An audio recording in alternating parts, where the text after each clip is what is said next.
Sa ilalim ng araw na tila nagbabagang asero sa kalangitan ng Maynila, isang mag-aaral sa senior high school na nagngangalang Elena ang humakbang patungo sa isang presinto ng pulisya, bitbit ang isang pusong naghahanap ng katarungan.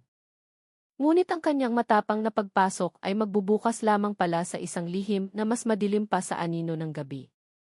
Ang kanyang sigaw ay yayanig sa buong institusyon, magbubunyag sa isang lihim na proyektong tinatawag na nababago sa kanyang buhay magpakailanman. Dito magsisimula ang isang malawak na sabuatan. Ang tanghali sa Quezon City ay nakakapas. Ang hangin ay tuyo at mabigat, humahampas sa mukha ng sinumang maglakas loob na maglakad sa ilalim ng matinding sikat nito. Ang usok mula sa mga jeepney at tricycle ay humahalo sa alikabok ng kalsada, lumilikha ng isang manipis na ulap na nagpapalabo sa paningin. Sa gitna ng nakakapasong init na iyon, nakatayo ang isang malaki at lumang gusali ng pulisya. Kulay kape ang pintura, mukhang matatag ngunit malamig, isang muog ng kapangyarihan. Sa harap ng tarangkahan nito, sandaling huminto si Elena. Hinihingal. Ang kanyang mga daliri ay mahigpit na nakakuyom sa strap ng kanyang maliit na asul na bag na kupas na. Tinitigan niya ang malaking karatula na may nakasulat na Philippine National Police, habang ang kanyang dibdib ay kumakabog sa pinaghalong takot at determinasyon. Bawat hakbang na kanyang ginawa ay parang ang bigat, na tila ang mismong lupa ay tumatanggi sa kanyang mga yapak. Suot pa rin niya ang kanyang puti at asul na uniforme, na ngayon ay basang-basa na ng pawis sa likod. Ang kanyang mahabang itim na buhok ay nakatali lamang ng basta-basta, at ilang hibla nito ay dumidikit sa kanyang mukha dahil sa pawis. Ngunit sa likod ng kanyang pagod na anyo, ang mga mata niya ay matalim at puno ng tapang. Alam na alam niya kung ano ang maaaring mangyari kapag tumuloy pa siya. Marahil ay mga insulto, marahil ay mga banta, o baka mas malala pa, karahasan. Ngunit ang kanyang takot ay natalo ng isang bagay, ang pagnanais na marinig, na maningil para sa isang buhay na marahas na inagaw mula sa kanya. Ang kanyang mga sapatos ay lumalangit-ngit sa sementadong sahig ng bakura ng presinto, na ang init ay halos tumatago sa swelas. Ilang pulis na nagbabantay sa outpost sa harap ang sumulyap sa kanya, bago ipinagpatuloy ang kanilang usapan, walang pakialam. Para sa kanila, ang isang dalagitang nakauniporme ay hindi isang banta, isang maliit na figura lamang na naligaw ng landas. Napalunok si Elena, sinusubukang pigilan ang panginginig ng kanyang mga daliri. Inayos niya ang kwelyo ng kanyang blusa, huminga ng malalim, at pagkatapos ay tumingin ng diretsyo sa malaking salaming pinto sa kanyang harapan. Kailangan kong magsalita, bulong niya, mas para sa kanyang sarili kaysa sa sinuman. Sa loob ng kanyang dibdib, ang tibok ng kanyang puso ay parang tambol ng digmaan. Alam niyang sa sandaling malampasan niya ang pintong iyon, ang kanyang buhay ay maaaring hindi na bumalik sa dati. Lahat ng lihim na kanyang kinimkim ay mabubunyag. Lahat ng kasinungalingan na maingat na itinago ay mababasag. Ngunit doon mismo isinilang ang katapangan ni Elena. Hindi dahil sa hindi siya natatakot, kundi dahil wala na siyang anumang maaaring mawala. At nang itulak ng kanyang kamay ang mabigat na pinto, nilamon siya ng liwanag ng tanghali, hudyat ng pagsisimula ng isang malaking bagyo na hindi na mapipigilan. Ang malamig na hangin mula sa air conditioner ay tumusok sa balat ni Elena sa sandaling pumasok siya. Salungat sa init sa labas, ang loob ng presinto ay masyadong tahimik, masyadong maayos, na para bang ang mundo sa loob nito ay hindi nakakakilala ng paghihirap. Ang mga hilera ng mga mesa ay maayos na nakahanay, puno ng mga bunto ng papeles at mga folder na mailabel. Ang amoy ng kapeng barako ay humahalo sa amoy ng lumang papel na pumupuno sa hangin. Ang tunog ng mga keyboard ay maririnig na nagtataypan, paminsan-minsan ay sinasalitan ng mahinang tawanan ng mga pulis na nagbibiruan sa isang sulok. Wala ni isa sa kanila ang pumansin sa dalagitang nakauniporme. Para sa kanila, ang pagdating ni Elena ay isang maliit na anino lamang na dumaan ng walang kahulugan. Huminto si Elena sa gitna ng lobby, nilibot ang tingin na may pag-aalinlangan. Pinagmasdan niya ang selyo ng AV sa pader sa likod ng reception desk. Ang kintab nito ay sumasalamin sa malamig na liwanag ng mga ilaw na neon. Sa kaliwa, ilang pulis ang nagpapatong-patong ng mga dokumento. Sa kanan, may isang naglalaro sa kanyang cellphone habang mahinang tumatawa.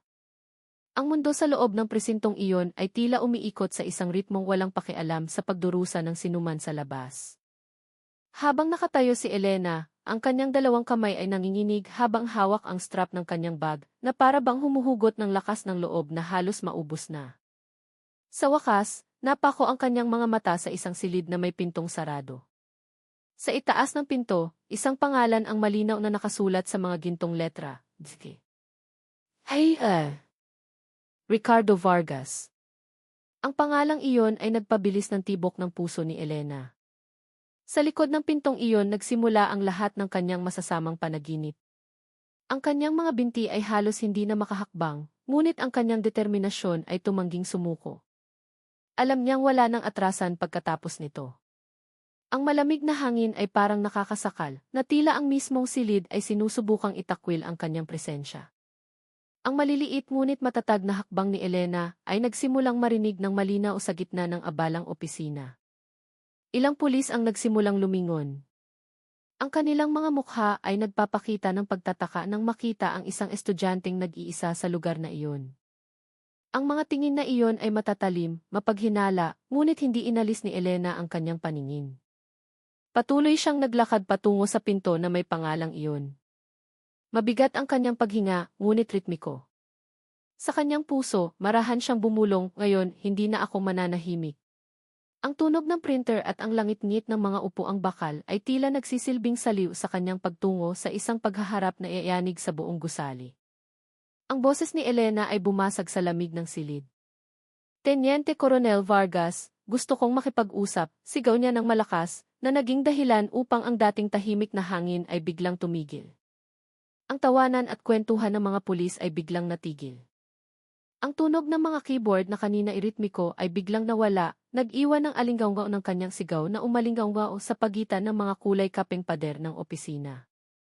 Lahat ng ulo ay sabay-sabay na lumingon, nakatitig sa dalagitang nakauniporme na nakatayo sa gitna ng silid. Maliit ang kanyang katawan, ngunit ang kanyang tapang ay humiwa sa katahimikan na parang isang espadang walang kinatatakutan. Tumingin ng diretsyo si Elena. Ang kanyang mga mata ay nanginginig, pinipigilan ang galit at takot na naghahalo. Ilang pulis ang nagkatinginan, hindi sigurado kung paano tutugon. Isang batang miyembro ang tumayo mula sa kanyang upuan, sinusubukang lumapit na may kilos na nagpapakalma. Ineng, kalma lang. Anong problema, sabi niya sa malumanay na boses. Ngunit iwinaksi ni Elena ang mabuting intensyon na iyon sa isang matatag na hakbang pasulong. Alam niyang kung mananahimik siya, mananatiling sarado ang lahat. Mabigat ang kanyang hininga, ngunit muling lumabas ang mga salita. Sa pagkakataong ito, mas malakas, puno ng paninindigan. Gusto kong makita si Teniente Coronel Vargas ngayon din. Ang tono ng kanyang boses ay umalinggaw, lumilikha ng tensyon na gumapang sa bawat sulok ng silid. Ang lugar na dating puno ng ingay ay naging tahimik na parang isang korte.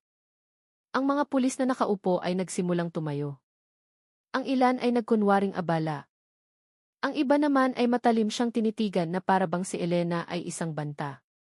Sa kanang sulok, dalawang mataas na opisyal ang nagbubulungan habang nakatingin sa plakang may pangalan ni Vargas sa saradong pinto. Ilang segundo ang lumipas, gumalaw ang maliit na kortina sa bintana ng pinto. Isang senyales na may nakarinig sa lahat mula sa loob. Hindi yumuko si Elena. Ang kanyang tingin ay nanatiling nakatuon sa pinto, hinahamon ang sinumang susubok na pigilan siya. Sa kanyang isipan, umiikot ang mga boses na nakaraan, mga banta, pangungutya, at ang takot na dating pumipigil sa kanya na magsalita. Ngunit sa araw na iyon, nawasak ang lahat ng iyon. Wala na siyang pakialam sa reputasyon, sa kung sino ang nakakakita, o sa kung ano ang mangyayari pagkatapos nito. Ang alam niya, ang katahimikan ay lalo lamang magpapalalim sa sugat. Habang nakatingin sa kanya ang buong presinto, nanatiling tuwid ang tayo ni Elena. Hinihingal, ngunit nag-aalab ang kanyang mga mata. Hindi ako mananahimik, bulong ng kanyang isip. Sa likod ng pinto, isang anino ang nagsimulang gumalaw at sa susunod na sandali, ang kasaysayan ng buhay ni Elena ay magbabago magpakailanman. Ang tunog ng isang doorknob na lumangit-ngit ang bumasag sa katahimikan ng opisina. Lahat ng mata ay napabaling sa pintong gawa sa maitim na kahoy na dahan-dahang bumubukas. Mula sa likod nito, lumitaw ang isang lalaking matipuno ang katawan, suot ang malinis na unipormeng kulay kape, makintab na itim na sapatos, at isang mukha na nagpapakita ng otoridad at tensyon. Ang kanyang buhok ay nakasuklay paatras gamit ang pumada, at sa kanyang dibdib ay nakasabit ang isang lenkana na may nakasulat na id. Hey, Ricardo Vargas. Ang liwanag mula sa mga ilaw sa kisame ay sumasalamin sa kanyang makintab na ranggo, na nagpapatunay na siya ang taong kinikilala sa lugar na iyon. Ang silid na kanina'y maingay ay tuluyan ng natahimik. Tila pati ang hangin ay nagpipigil ng hininga. Lumabas si Vargas na may tiyak na mga hakbang. Ang kanyang mga kamay ay magkadikit sa likod. Anong gulo ito? Ang kanyang boses ay patag ngunit puno ng otoridad, tulad ng tono ng isang komandante na sanay magbigay ng utos. Ilang pulis ang dali-daling tumayo ng tuwid, nagbigay ng maliit na saludo na may kaba. Tumingin si Vargas sa paligid na may blankong ekspresyon bago tuluyang dumapo ang kanyang tingin sa maliit na figura sa gitna ng silid.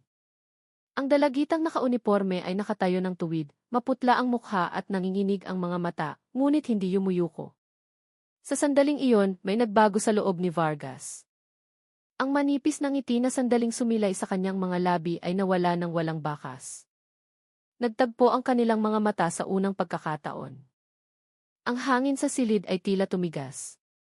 Bahagyang kumunot ang noo ni Vargas, na para bang hindi makapaniwala sa kanyang nakikita. Nanliit ang kanyang mga mata, tinitimbang ang sitwasyon, na para bang sinusubukang tiyakin na ang dalagita sa kanyang harapan ay hindi isang masamang panaginip na bumalik upang multuhin siya. Ikaw, bulong niya, halos hindi marinig. Tumingin pabalik si Elena nang walang takot, bagaman ang kanyang mga daliri ay bahagyang nanginginig sa gilid ng kanyang katawan. Alam na ng lahat sa silid na iyon na hindi ito isang ordinaryong pagtatagpo sa pagitan ng isang mamamayan at isang pulis. May isang bagay na mas mabigat ang nagtatago sa likod ng kanilang mga titigan. Ilang segundo na parang napakatagal ang lumipas ng walang salita. Ang tensyon ay napakakapal na ang tanging maririnig na tunog ay ang ugong ng air conditioner. Sa wakas, huminga ng malalim si Vargas at binago ang kanyang ekspresyon sa isang malamig at propesyonal na anyo, na para bang sinusubukang itago ang biglaang kaba na bumalot sa kanya. Pumasok ka sa opisina ko, sabi niya ng mahina ngunit mariin. Ang tono ng kanyang boses ay hindi nagbibigay ng puwang para sa pagtanggi. Ngunit hindi gumalaw si Elena. Sa halip, diretsong tumingin siya kay Vargas, ang kanyang mga mata ngayon ay puno ng tapang na isinilang mula sa sakit. Sa kanyang katahimikan, alam niyang ang pagtatagpo na ito ang simula ng isang laban na hindi maiiwasan. Ang mga hakbang ni Vargas ay mabilis at mabigat. Ang tunog ng kanyang sapatos na tumatama sa sahig ay nagpaatras sa ilang pulis na nakatayo malapit kay Elena. Sa loob ng ilang segundo, nawala ang agwat sa pagitan nila. Tumayo si Vargas sa mismong harapan ni Elena, tinitigan ang dalagita na may matatalim na matang puno ng galit.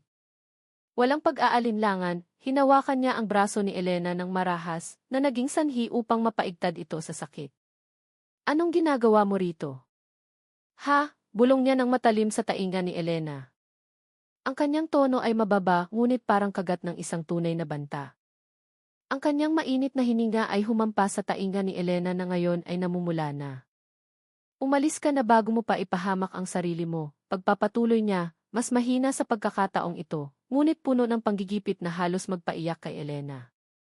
Yumuko si Elena. Nanginginig ang kanyang mga daliri sa gilid ng kanyang katawan, ngunit nanatiling bukas ang kanyang mga mata, nakatingin sa sahig na ngayon ay parang gumagalaw. Sa paligid nila, ilang pulis ang nagkatinginan, nagkukunwaring abala. Ngunit malinaw na narinig ng kanilang mga tainga ang marahas na tono sa bulong na iyon. Tumigil ang tunog ng printer. Tanging ang ugong ng air conditioner na lamang ang natira. Huminga ng dahan-dahan si Elena, sinusubukang pakalmahin ang sarili. Kahit na nanginginig ang kanyang dibdib, kahit na malapit ng tumulo ang kanyang mga luha, pinigilan niya ito. Alam niyang kung mananahimik siya, muling magtatago si Vargas sa likod ng kanyang ranggo at kapangyarihan. Kaya kailangan niyang magsalita, kahit na mga hulugan ito ng pagwasak sa kanyang sarili. Sa isang boses na halos nanginginig, sa wakas ay nagsalita si Elena. Buntis ako. 4 na buwan, Ginoo. Ang pangungusap na iyon ay lumabas na parang isang mahinang pagsabog na bumasag sa katahimikan. Agad na nanigas ang buong silid. Natigilan si Vargas. Nanlaki ang kanyang mga mata sa isang iglap bago muling nanigas ang kanyang mukha upang itago ang reaksyon. Ang pulis na malapit sa front desk ay biglang napatigil sa kanyang ginagawa, nakatitig sa kanila na may pagkabigla. Isang batang pulis pa nga ang nakabitaw sa kanyang ballpen. Ang tunog nito na tumama sa sahig ay tila isang senyales na ang mga salitang iyon ay yumanig sa buong presinto.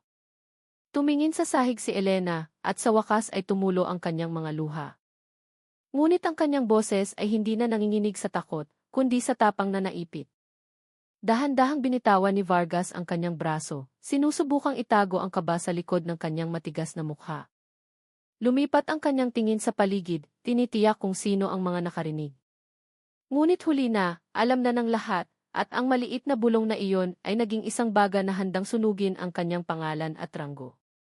Sa puso ni Vargas, nagsimulang gumapang ang sindak, ngunit sa kanyang mga labi ay mayroon pa ring malamig na ngiti.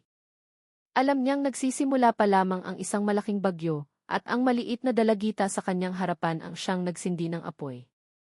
Natigilan si Vargas ng ilang segundo. Ang kanyang mga mata ay nag-aapoy.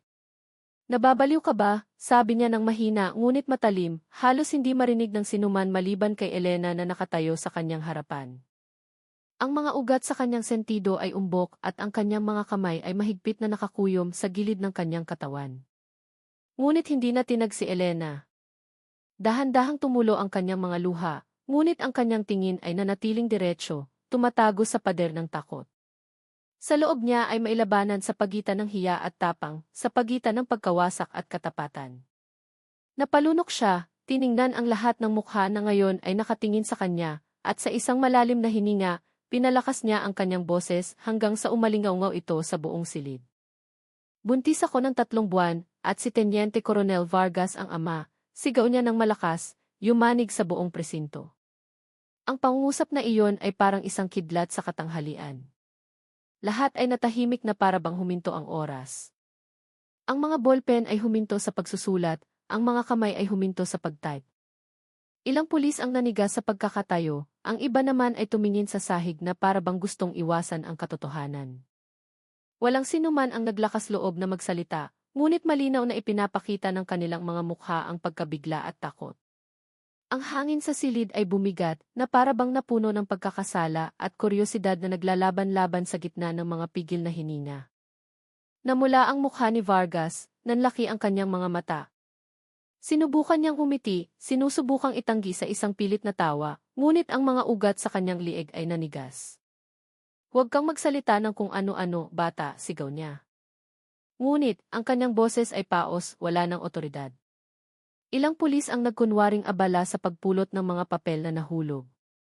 Ngunit alam nilang lahat na ang iskandalo ay isinilang na sa kanilang harapan. Humakbang si Vargas, ngunit umatras si Elena ng isang hakbang upang mapanatili ang distansya. Alam niyang ang kanyang mga salita ay hindi na mababawi at ang katotohanang matagal nang itinago ay sa wakas ay sumabog sa harap ng lahat. Ang tensyon ay umabot sa sukdulan. Ang presinto ng pulisya na karaniwang puno ng ingay ng administratibong gawain ay naging isang hindi opisyal na korte kung saan ang isang pangungusap ay kayang wasakin ang reputasyon ng isang opisyal. Hindi na inisip ni Vargas ang mga alituntunin. Tinakpan ng galit ang kanyang lohika. Sinunog ng hiya ang kanyang ego. Sa naninigas na panga at mababangis na mata, mabilis siyang lumapit kay Elena. Itinaas niya ang kanyang kamay, ang kanyang boses ay umuungol na parang isang sugatang hayop. Naglakas loob kang ipahiya ako sa sarili kong lugar, bulong niya, puno ng paghihiganti. Sa sandaling iyon, alam ng lahat ng nakasaksi na ang tunay na pagsabog ay hindi pa nangyayari. Ngunit nararamdaman nila ito sa hangin, naghihintay sa susunod na sandali na magbabago sa lahat. Ang sampal ay napakalakas na umalingaw-ngaw, bumasag sa malamig na hangin sa loob ng silid. Ang tunog nito ay tumalbog sa pagitan ng mga pader at kisami na nagpabuntong hininga sa lahat. Tumalsik ang ulo ni Elena sa gilid. Nawalan siya ng balanse bago tuluyang bumagsak sa sahig ng may malakas na kalabog. Pumutok ang kanyang labi, dahan-dahang umagos ang dugo sa gilid ng kanyang bibig. Nagdilim ang kanyang paningin. Umikot ang mundo sa kanyang paligid. Ngunit sapat pa ang kanyang malay upang marinig ang mabilis na paglapit ng mga sapatos ni Vargas. Naglakas loob kang ipahiya ako sa harap ng lahat, sigaw niya, ang kanyang boses ay garalgal dahil sa nag-aalab na galit. Ang mga ugat sa kanyang liig ay nanigas, ang kanyang mukha ay namula sa puot. Hinablot ni Vargas ang kwelyo ng uniporme ni Elena at hinila ito ng marahas hanggang sa kalahating may angat ang katawan ng dalagita mula sa sahig. Napahingal si Elena. Sinubukan niyang pumalag ngunit walang nagawa. Idiniin ng husto ni Vargas ang kanyang mga daliri sa liig niya, sinasakal siya hanggang sa halos maputol ang kanyang hininga. Sino ka sa tingin mo? Singhal niya sa gitna ng galit. Sa loob ng ilang segundo, inuntog ni Vargas ang ulo ni Elena sa pader sa likod niya. Ang tunog ng pag-untog ay nagpatalon sa ilang pulis. Ngunit wala ni isa ang naglakas loob na lumapit. Isang maliit na sigaw ang kumawala sa mga labi ni Elena, matinis ngunit mabilis na nalunod sa matinding katahimikan. Ilang pulis ang nakatingin ng hindi gumagalaw. May ilan na tumalikod, nagkunwaring abala sa mga papel sa mesa. Mayroon ding nakatingin ng may takot ngunit nanatiling tahimik. Alam nilang mali ang ginagawa, ngunit ang anino ng ranggo ni Vargas ay pumipigil sa kanilang katapangan. Ang presinto na karaniwang puno ng tawanan ay naging isang entablado ng kapangyarihan. Isang lugar kung saan ang isang bata ay naging biktima ng walang sinumang nangahas na kumilos. Sa isang sulok ng silid, ang tunog ng printer na umaandar pa rin ay patuloy na umuugong, tila isang piping saksi sa karahasang nangyayari sa katanghalian. Nagsimulang maglaho ang mundo ni Elena. Naramdaman niyang umuugong ang kanyang mga tainga, lumalabo ang kanyang paningin. Maalat ang lasa ng dugo sa kanyang dila, at maikli ang kanyang paghinga. Sa gitna ng kaguluhan, isang isipan ang pumasok sa kanyang ulo, na ang katotohanan ay madalas na kailangang bayaran ng mahal. Sinubukan niyang buksan ang kanyang mga mata, tinitigan ang mga mukha na nanonood lamang. Walang lumapit para tumulong, walang nagsalita. Dahan-dahang naging isang puting ulap ang mundo.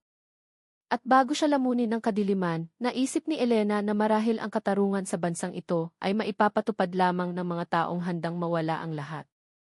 Sa gitna ng kaguluhan at takot na bumabalot sa hangin, ang tanging tunog na maririnig pa ay ang dahan-dahang pagkaskas ng isang walis sa sahig.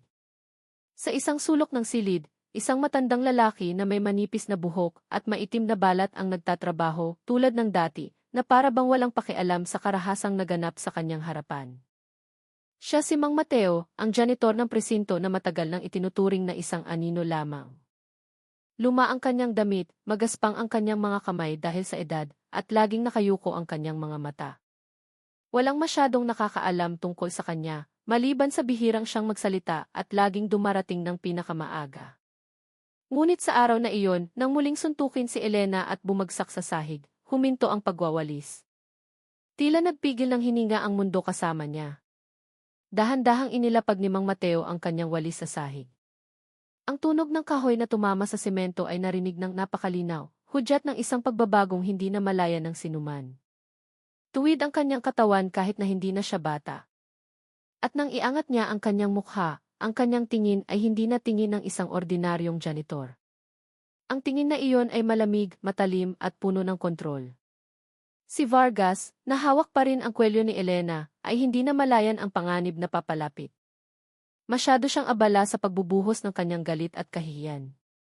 Ngunit sa gitna ng maingat na mga hakbang ni Mateo, may isang bagay na nagpayanig sa buong silid, isang aura ng otoridad na hindi maipaliwanag, tulad ng isang matandang sundalo na kababangon lamang mula sa isang mahabang pagbabalakayo. Sa 2 hakbang lamang, tumayo si Mateo sa likod ni Vargas. Ang kanyang mga galaw ay mabilis, tumpak at puno ng lakas. Ang kanyang binti ay malakas na umindayog, sinipa ang dibdib ni Vargas nang mailakas na imposibleng taglayin ng isang lalaking kaedad niya. Tumilapon ng malakas ang katawan ni Vargas, tumama sa isang mesa at nagpatumba sa mga bunto ng papeles sa sahig. Ang tunog ng pagbagsak ay umalingaw ng malakas, sinundan ng biglaang pagkataranta ng mga pulis. Ilan ang tumakbo papalapit. Ang iba naman ay natigilan lamang, hindi makapaniwala sa kanilang nasaksihan. Ang janitor na kanilang binaliwala sa loob ng matagal na panahon ay kababagsak lamang sa isang mataas na opisyal sa harap mismo nila. Ang silid na kanina'y tahimik ay naging isang bagyo. Nakahandusay si Elena sa sahig, hawak ang kanyang namamagang liig, habang si Mateo ay nakatayo ng tuwid sa gitna ng kaguluhan. Ang kanyang mga mata ay nakatitig kay Vargas ng walang bahid ng pag-aalinlangan. Tama na, sabi niya ng mahina, ngunit ang kanyang tono ay malalim at nag-uutos. Walang nangahas na gumalaw. Ang aura sa silid ay nagbago mula sa takot patungo sa pinaghalong paggalang at pagkalito. Nalaman na ng lahat ngayon na ang matandang tahimik na kanilang inakalang isang janitor lamang ay hindi pala isang ordinaryong tao. Sa katahimikang muling bumalot, isang konklusyon ang dahan-dahang nabuo sa isipan ng lahat. Ngayong araw, ipinakita ng katotohanan ang kanyang mukha, at ang mukhang iyon ay nakasuot ng isang lumang uniforme na puno ng alikabok na nagngangalang Mateo. Ang atmosfera sa loob ng presinto ay biglang nagbago. Ang hangin ay bumigat, lumamig, at pumipiga sa dibdib ng sinumang humihinga sa silid na iyon. Si Vargas ay nakahandusay pa rin sa sahig, sinusubukang bumangon na may maputlang mukha at hinihinga na paghinga. Sa kanyang harapan, nakatayo ng tuwid si Mateo, hindi na mukhang isang janitor. Ang kanyang mga mata ngayon ay matalim, tuwid ang kanyang katawan, at ang kanyang kilos ay puno ng otoridad.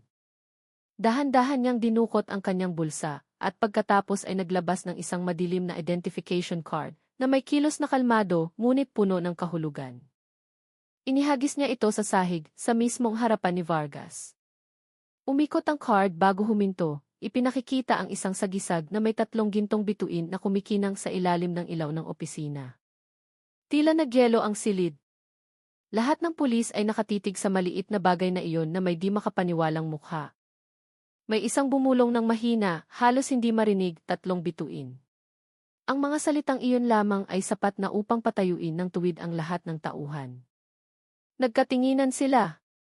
Ang ilan ay napalunok, ang iba naman ay yumuko.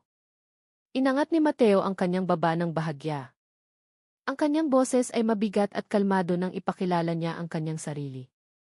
Brigadier General Matthew De Leon, Internal Affairs Service, Camp Crame. Dahan-dahang lumabas ang mga salitang iyon, ngunit ang bawat isa ay parang isang martilyo na humahampas sa mga pader ng kayabangan. Nalaman na ng lahat sa silid na iyon na nasaksihan nila ang isang general na nagpapanggap sa kanilang harapan. Natigilan si Vargas, nanlaki ang kanyang mga mata habang tinitigan ang card, pagkatapos ay lumipat sa mukha ni Mateo. Naipit ang kanyang hininga, nanginginig ang kanyang mga labi. Ikaw? Kailan ka pa nandito? Tanong niya ng nautal, ngunit hindi sumagot si Mateo, tinitigan lamang siya ng matalim. Sa tingin mo ba hindi ko alam ang mga ginagawa mo sa loob ng matagal na panahon, sabi niya ng dahan-dahan, ngunit ang kanyang boses ay matalim na parang isang kutsilyong kinakaskas sa salamin. Lalong namutla ang mukha ni Vargas, na para bang ang kanyang dugo ay umurong sa lupa. Ang ilang pulis na nakatayo sa likod ay nagsimulang umatras ng dahan-dahan, takot na madamay sa bagyong darating. Sa katahimikang lalong tumitindi, tiningnan ni Mateo ang buong silid. Sa lahat ng panahong ito, nanahimik kayo, sabi niya nang hindi itinataas ang kanyang boses, ngunit sapat na upang marinig ng lahat. Nakita ninyo ang pag-abuso sa kapangyarihan, ngunit wala ni isa sa inyo ang naglakas loob na magsalita. Walang sumagot, walang gumalaw. Lahat ay yumuko lamang sa tunay na takot. Pagkatapos, ang tingin ni Mateo ay bumalik kay Vargas na nanginginig pa rin. Ngayong araw, tapos na ang laro mo, sabi niya ng mahina. Ngunit sa likod ng malamig na tonong iyon, may isang bagay na mas malaki ang nakatago. Isang lumang lihim na malapit ng mabunyag, isang katotohanang iayanig hindi lamang sa isang presinto. Dahan-dahang lumakad si Mateo, patungo kay Elena na nakaupo pa rin ng mahina sa sahig. Ang tunog ng kanyang mga sapatos ay mabigat ngunit regular, nagdadala ng katahimikan pabalik. Lumuhod siya sa harap ng dalagita, tinitigan ang kanyang maputlang mukha na may kalmadong tingin. Ligtas ka na ngayon, sabi niya ng mahina ngunit mariin. Ang kanyang boses ay nagdala ng isang pakiramdam ng katiyakan na nagpakalma. Tiningnan siya ni Elena na may mga luhang mata, nanginginig ang kanyang mga labi at pagkatapos ay yumuko. Tahimik na tumulo ang kanyang mga luha sa kanyang namamagang pisngi. Sa unang pagkakataon, naramdaman niya ang haplos ng isang kamay na hindi nananakit. Dahan-dahang hinawakan ni Mateo ang kanyang balikat, nagbibigay ng pakiramdam ng kaligtasan sa gitna ng kaguluhang sumira sa kanyang tapang. Sa paligid nila, ang atmosfera ng presinto ay nagbago na parang mahiwaga. Ang mga pulis na kanina ay maingay ay natahimik na para bang takot magsalita ng kahit isang salita. Ang ilan ay yumuko sa pagkakasala. Ang iba naman ay tahimik na nagsusulat, alam na ang pangyayaring ito ay magiging isang malaking pagsabog sa loob ng kapulisan. Si Vargas ay nakaupo pa rin sa sahig, maputla ang mukha, sinusubukang pakalmahin ang kanyang hininga. Lahat ng mata ngayon ay nakatuon kay Mateo, hindi na isang janitor, kundi isang general na kababapakita lamang ng kanyang tunay na kapangyarihan. Walang nakakaalam kung nasasaksihan nila ang pagpapatupad ng katarungan o ang simula ng isang bagay na mas madilim pa. Tiningnan muli ni Mateo si Elena, sa pagkakataong ito ay may tingin na mahirap basahin, isang halo ng empatya at isang bagay na mas malalim. Titiyakin kong makakamit mo ang katarungan, sabi niya ng mahinahon. Ngunit sa likod ng kanyang tono, may nakatagong misteryo. Hindi na siya nagsalita pa, tumayo lamang at tiningnan ang lahat ng tao sa silid, isa-isa. Ang kanyang tingin ay nagpayuko sa sinumang makakita nito. Sa kanyang katahimikan, mayroong utos, mayroong banta, at mayroong isang lihim. Walang nangahas na magtanong kung bakit ang isang general na may 3 bituin ay maaaring magpanggap bilang isang janitor sa loob ng maraming buwan sa isang maliit na presinto. Ang tanong na iyon ay nakabitin sa hangin, hindi nasasagot. Dahan-dahang tiningnan ni Elena ang likod ni Mateo na papalayo. Sa pagitan ng kaginhawaan at pagkalito, may naramdaman siyang kakaiba sa kanyang dibdib, isang halo ng pakiramdam ng kaligtasan at masamang kutob. Ang tingin ni Mateo bago umalis ay hindi isang tingin ng pagmamalasakit, kundi parang tingin ng isang taong sumusuri. Sa likod ng kanyang mapagprotektang kilos, naramdaman ni Elena na may isang bagay na itinatago. Isang bagay na mas madilim pa sa simpleng awa. Sa sandaling inakala ng lahat na ang araw na iyon ang katapusan ng kanyang pagdurusa, hindi pa alam ni Elena na iyon pala ang simula ng isang malaking laro na hihila sa kanya sa isang masalimuot na sabuatan, mas malalim kaysa sa kanyang maiisip. Dumating ang gabi na may bigat at katahimikan. Sa ikalawang palapag ng presinto na madilim na, isang silid na lamang ang may ilaw. Madilim ang ilaw, sarado ang mga kortina, at sa loob, 3 lalaki ang nakaupo sa paligid ng isang mahabang mesang gawa sa lumang kahoy. Kumakapal ang usok ng sigarilyo sa hangin, bumubuo ng isang manipis na ulap na umiikot sa ilalim ng dilaw na ilaw. Sa dulo ng mesa, tuwid na nakaupo si General Mateo de Leon, malamig ang mukha at walang ekspresyon. Sa kanyang harapan, 2 lalaking nakaitim na Amerikana ang nakatingin ng may pag-iingat. Ang tunog ng dekuryenteng bentilador ay marahang umuugong. Sa labas, tanging ang tunog ng mga kuliglig mula sa madilim na hardin ng presinto ang maririnig. Sa gabing iyon, hindi katarungan ang pinag-uusapan, kundi ang paraan upang ibaon ang katotohanan. Ang kasong ito ay hindi dapat lumabas, sabi ng isang lalaking nakasibilyan. Ang kanyang boses ay mabigat at puno ng diin. Dahan-dahan niyang tinapik ang mesa, binibigyang diin ang bawat salitang lumalabas sa kanyang bibig. Kapag nalaman ito ng publiko, mabubunyag ang proyekto, masasayang ang lahat ng taon ng pagtatrabaho. Ang isa pang lalaki ay marahang nagdagdag, nagsisimula ng mga moy ang media. Kailangang patahimikin ang batang iyon sa anumang paraan. Hindi agad sumagot si Mateo. Nakatitig siya sa baso ng kape na halos malamig na sa kanyang harapan. Sa madilim na ilaw, ang anino ng kanyang mukha ay sumasalamin sa ibabaw ng mesa. Hindi ito mukha ng isang tagapagligtas, kundi mukha ng isang lalaking sanay magpasya sa kapalaran ng iba ng walang pag-aalinlangan. Si Elena ay bahagi na ng plano, sa wakas ay sabi niya, kalmado ang kanyang boses, ngunit may nakakatakot na laman. Kailangan lang nating tiyakin na lahat ay mananatili sa linya. Tiningnan niya ang 2 lalaki ng salitan. Huwag kayong magpakita ng awa. Kung magsalita pa siya ulit, maaaring bumagsak ang sistema. Ang isa sa mga lalaki na nakaupo sa kanan ay napalunok at tumango nang hindi nangahas na tumingin sa mga mata ni Mateo. Muling bumalik ang katahimikan. Tanging ang tunog ng orasan ang maririnig na tumitiktak mula sa isang sulok, na para bang binibilang ang oras patungo sa moral na pagkawasak na kanilang napagkasunduan. Ang mukha ni Mateo ay tila mas tumanda, hindi dahil sa bigat ng katotohanan, kundi dahil sa bigat ng kasinungalingang kanyang dala. Mula sa labas ng silid, ang liwanag ng ilaw ay tumama sa kalahati ng kanyang mukha, ipinakikita ang dalawang panig niya, bayani para sa ilan, taksil para sa iba. Ang katarungan, bulong niya, minsan ay kailangang ayusin. Ang pangungusap na iyon ay nakabitin sa hangin na parang isang hindi nakikitang lason. Tumango ang dalawang lalaki sa kanyang harapan, habang pinatay ni Mateo ang kanyang sigarilyo ng may buong diin. Sa ilalim ng madilim na ilaw, ang desisyon sa gabing iyon ay naging isang punto ng pagbabago, hindi lamang para kay Elena, kundi para sa buong sistemang kanyang kinokontrol mula sa likod ng mesang iyon. Dahan-dahang nagising si Elena na may mabigat na ulo at malabong paningin. Ang puting liwanag mula sa ilaw na niyon ay tumusok sa kanyang mga mata na nagpapakislot sa kanya.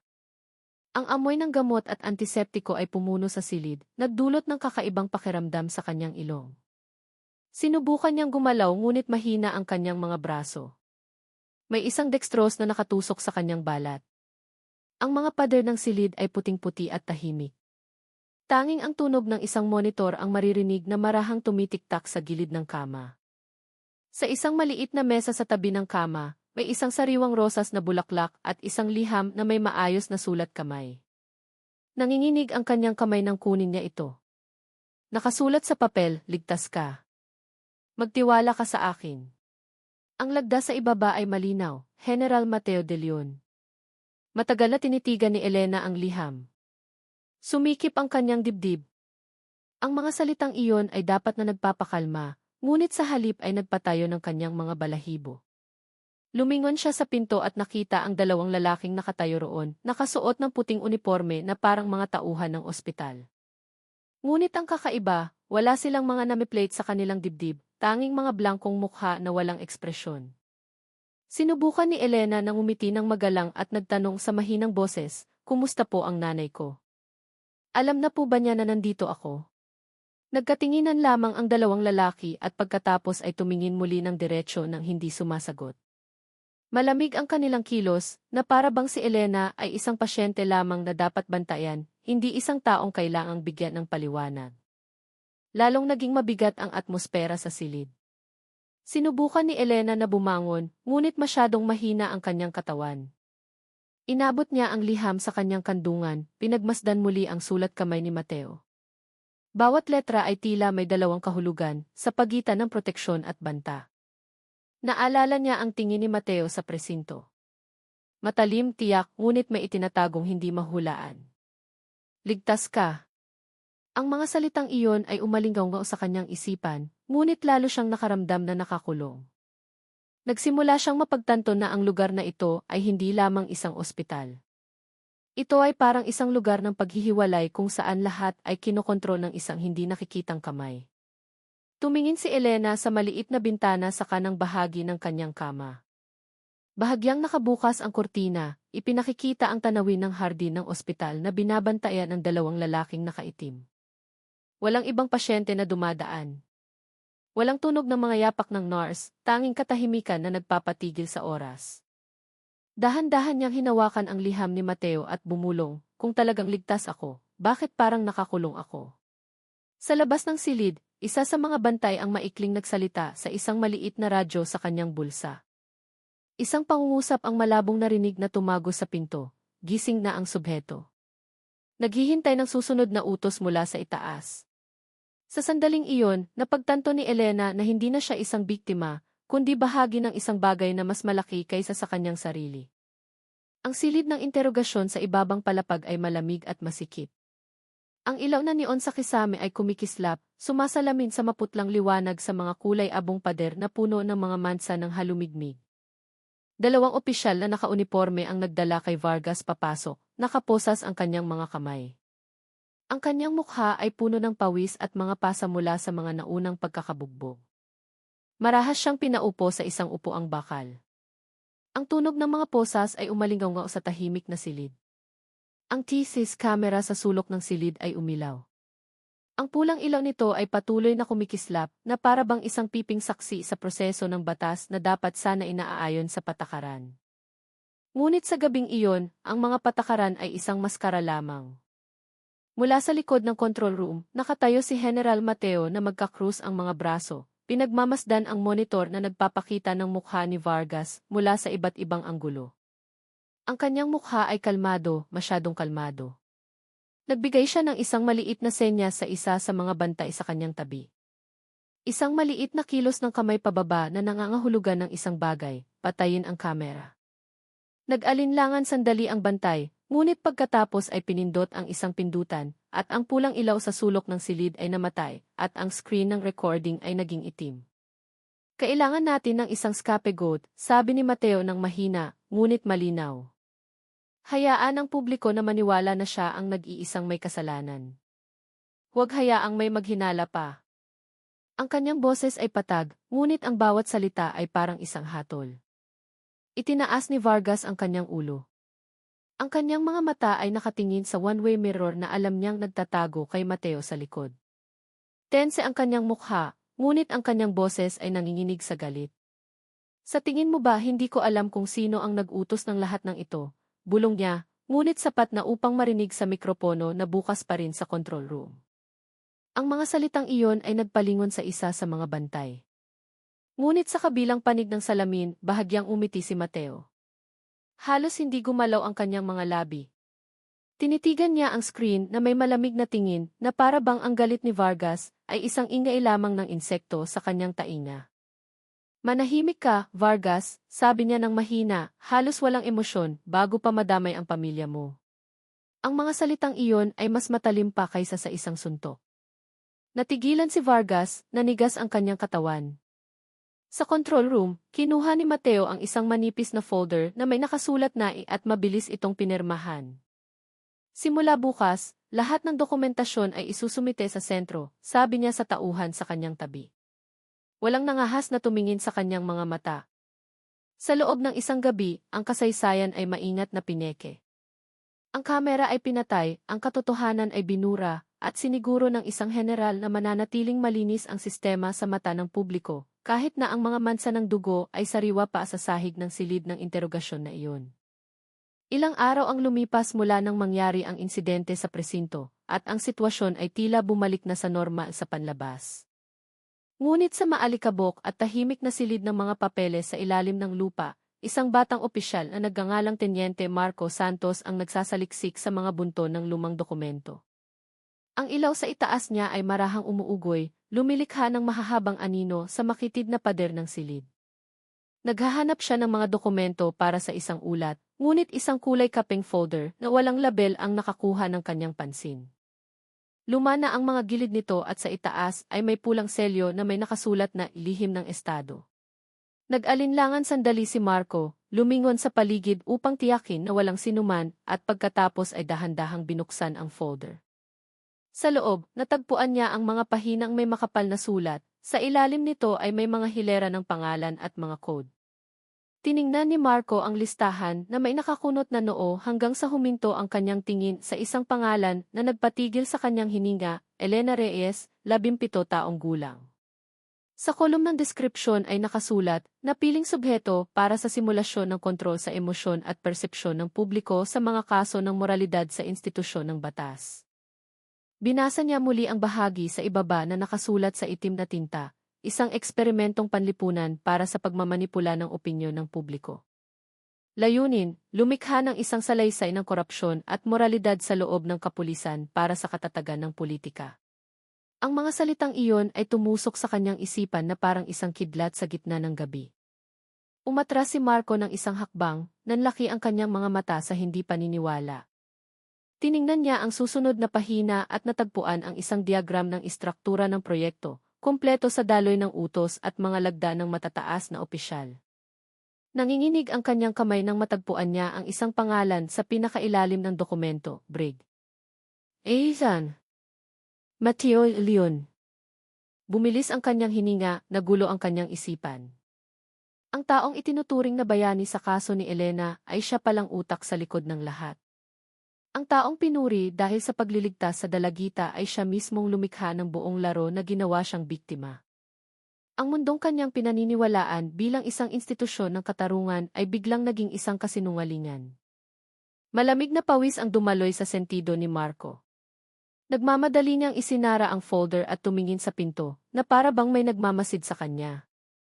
Isang mahinang yapak ang narinig sa pasilyo sa labas ng silid. Nanginginig, isinuksok niya ang folder sa loob ng kanyang jacket at pinatay ang ilaw. Sa dilim, mabilis na umikot ang kanyang isipan. Natagpuan ba niya ang katotohanan o pumirma lamang siya sa kanyang sariling hatol ng kamatayan? Nang lumabas siya sa silid at isinara ang pinto, isang maliit na kikis camera sa sulok ng kisame ang kumislap ng pula. Sa isang malayong silid, may isang taong nanonood sa recording na may manipis na ngiti. Sa screen, ang pangalan ni Marco Santos ay lumitaw na sa isang bagong listahan sa ilalim ng pamagat na. Sa gabing iyon, ang langit sa itaas ng ospital ay kulay abo. Mula sa loob ng kanyang madilim na silid, tinitigan ni Elena ang bintana na malabo dahil sa hamog. Tahimik siyang nakaupo sa gilid ng kama. Mahina pa rin ang kanyang katawan, ngunit hindi tumitigil sa pag-ikot ang kanyang isipan. Sa labas, malabo niyang nakikita ang isang lalaking nakatayo sa ilalim ng ilaw ng hardin. Maikli ang kanyang buhok na may mga puti. Tuwid ang kanyang tindig. Si Mateo iyon.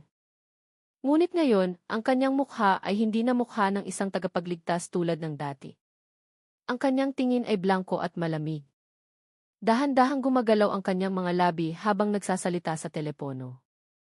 Hindi siya nakatingin kay Elena, ngunit ang kanyang mga salita ay malinaw na tumago sa manipis na salamin.